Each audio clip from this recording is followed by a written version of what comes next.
Assalamualaikum warahmatullahi wabarakatuh. Selamat malam pemirsa. Tim redaksi Aceh TV kembali hadir menyampaikan informasi merakyat dan aktual dari Tanah Rencong dalam program Seputar Aceh. Bersama saya Jufrizal, berikut liputannya untuk Anda. Masjid Jamik Kemukiman Lungbata Kecamatan Lungbata Kota Banda Aceh menggelar peringatan Nuzulul Quran dengan acara buka puasa bersama pada Senin 24 Maret 2025. Kegiatan ini pemirsa juga dirangkai dengan penyerahan santunan kepada 207 anak yatim dari seluruh kampung di Kemukiman Lungbata. Sebagai bagian dari tradisi, panitia memasak 2 kuali besar kuah belangong, hidangan khas Aceh, yang disajikan kepada jamaah dalam acara berbuka puasa bersama. Sebelumnya, setelah sholat asar, panitia juga membagikan bubur kanji secara gratis kepada warga yang datang ke masjid.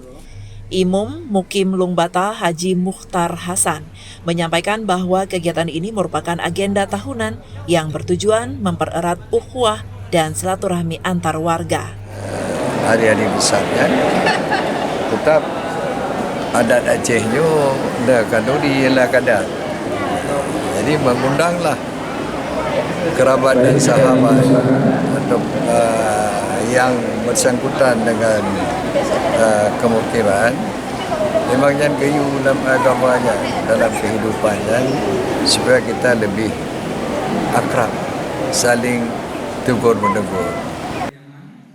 Camat Lungbata Dr. Randa Sukmawati mengapresiasi penyelenggaraan peringatan Nuzulul Quran serta pemberian santunan yang dilakukan oleh Kemukiman Lungbata. Mari sama-sama kita membantu anak-anak yatim yang dimana hari ini mereka untuk kita santuni, untuk bisa berbelanja, untuk membeli keperluan hari raya nanti seperti baju baru, dan mungkin ini sudah bisa membantu mereka. Mungkin itu saja. Saya selaku Kapolsek Lungbata, ini adalah hal yang sangat baik di bulan Ramadan yang harus kita tentunya ke depan harus kita dukung lebih baik lagi, kita tingkatkan lagi.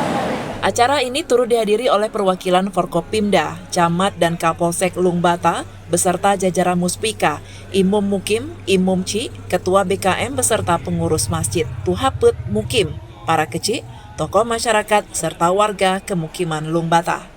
Dari Banda Aceh, Tim Liputan Aceh TV melaporkan.